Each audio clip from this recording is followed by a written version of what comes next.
I was today years old when I found out. What if I could tell you that 98% of women that have breast cancer have a root canal tooth on the same side as their offending breast cancer?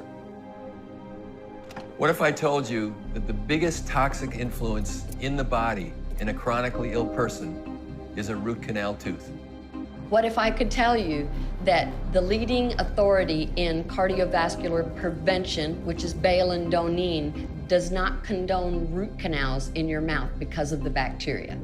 Of the people that come to see me with chronic illness, the question is how many of them have a dental etiology to the cause of their illness? I would say almost all of them. The vast majority of chronic degenerative diseases begin with problems in the mouth, infections and toxins, and it's only until those are addressed that you're going to get any clear positive response with your disease.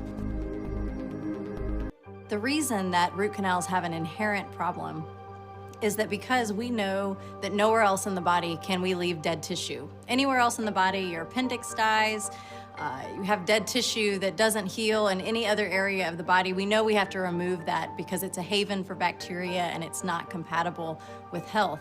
And the same is true in a tooth. A tooth is a living structure, has a blood supply, has a nerve supply.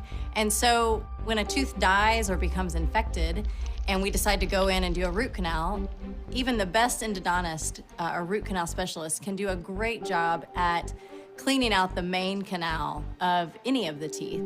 But what they can't get to are all of these thousands of tubules. You can see if you cut a tooth in half or under a microscope, you can see these thousands of tubules that run out in every different direction at all sorts of angles off from the main canal.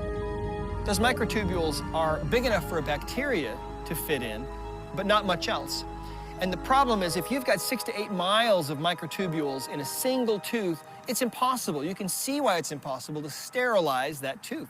So, after the root canal has been performed, unfortunately, bacteria still reside within the tooth. And now you have this nice, warm, incubated tooth where the bacteria are able to flourish.